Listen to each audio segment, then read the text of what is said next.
Hello, everyone. So today, I am going to present our latest accepted publication, Distributed Energy Bank Optimization Towards Outage-Aware Sustainable Cellular Networks. The publication has been accepted in IEEE Transactions on Sustainable Computing.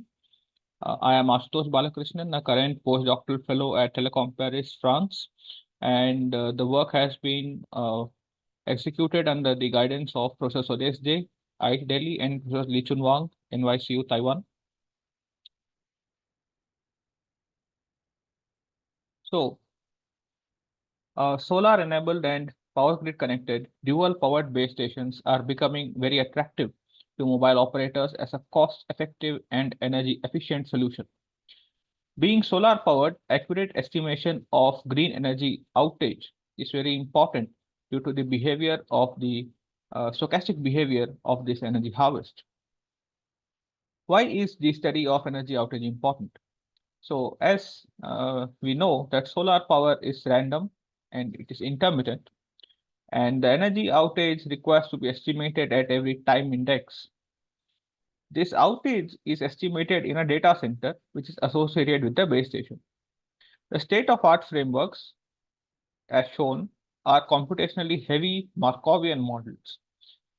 These frameworks model the cellular traffic arrival as well as the energy harvest as separate discrete time Markov chains. In this work, we analyze and study the system as a DTMC, but we propose computationally light Markovian frameworks with a minimum number of states. Higher the number of states, we show that higher is the energy consumption in estimating the outage in the data center. Further, smaller Markov frameworks can be implemented at the edge node itself, thus saving on the computation as well as the communication overhead. So first, we present a standalone without energy cooperation framework. We assume the load and the energy harvest are Gaussian distributed, resulting in the hourly power consumption of the base station also to be Gaussian distributed, which is shown in equation 1. The battery level associated with the base station, as shown in equation 2 and 3, also thereby are Gaussian distributed.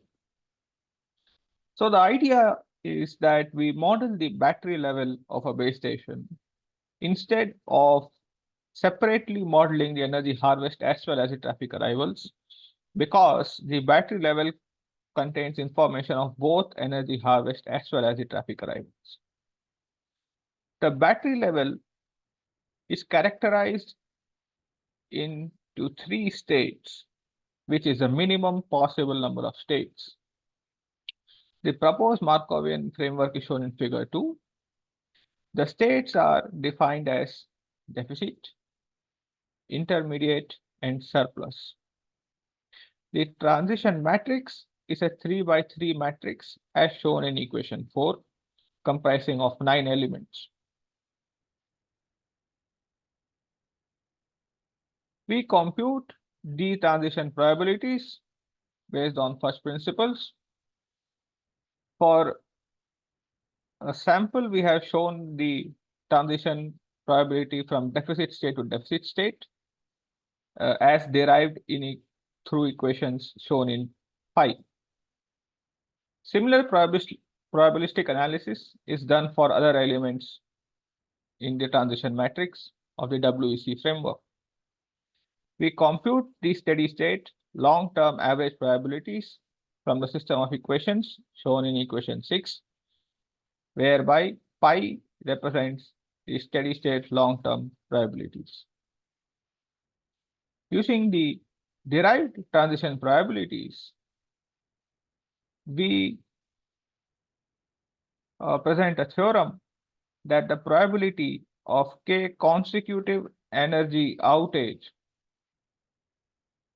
or blackout for a WEC model is given as shown in equation 8, where Pk is defined as the probability that a WEC model will transit to a deficit state D in the next k consecutive time slots irrespective of the current state. Now, we try to probabilistically compute the capital expenditure in such a WEC framework. So let the average daily energy harvest be represented as HA, the average daily load subjected to a base station BEA, and therefore the storage capacity needed per day is the difference of both of them. So probabilistically, using the current derived PK, the minimum number of batteries on an average needed annually in an WEC framework is given as shown in equation 10, where delta represents the depth of discharge of the battery, B cap represents the battery capacity of a unit battery storage. Similarly, the number of photovoltaic panels which are required can be computed as shown in equation 11 and the net optimal capex as a function of Pk is shown in equation 12. Here, it may be noted that LB and LPV represent the lifetime of the batteries and the photovoltaic panels. Okay, so now, so far we have analyzed a standalone base station, which is a WEC, that's a without energy cooperation framework. But now, what if we have a energy cooperation based framework? That is, now we have a cluster of base stations. And these base stations are networked through the power grid. From an energy perspective, the system of base stations can be in either of the two states, as shown in figure 3, that is energy deficit. That is, this state requires grid energy to that is grid energy purchase, and a non-deficit state, which is D bar. In this state, the system of base stations is self-sustainable and thus is independent of the grid energy procurement. The multi-base station energy cooperation model is said to be in a deficit state if the condition shown in equation 13 is satisfied. Similarly, the cluster of base stations in the energy cooperation model is said to be in state D bar if the condition shown in 14 is satisfied. The corresponding transition matrix for the EC framework is shown in 15, which comprises of 4 elements. The transitions probabilities for 2 of such states are shown here for illustrative purposes. To compute the transition probabilities, we use an algorithmic heuristic framework as shown in algorithm 1 to compute the transition probabilities. It is observed that the complexity of this energy outage estimation algorithm is proportional to S square. That is, the complexity is quadratic with respect to the number of states in the framework. So this is a very important observation.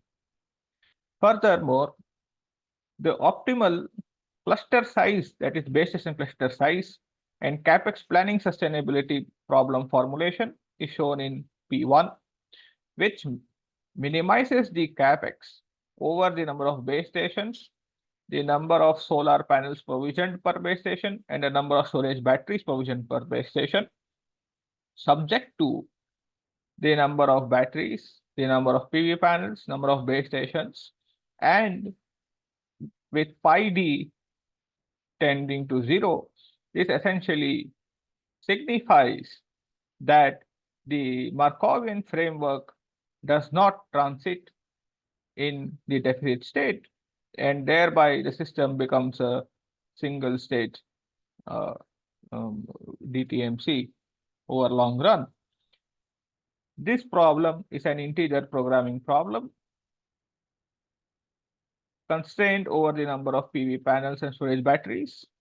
the number of base stations required for energy cooperation, which have to be greater than equal to 2, because at least you need 2 base stations to cooperate with each other.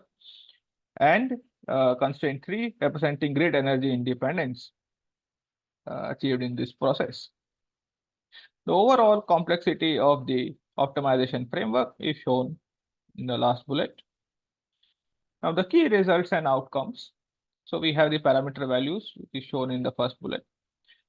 It can be seen that the state-of-art frameworks are comprising of a large number of Markovian states, making the Markovian framework very computationally heavy.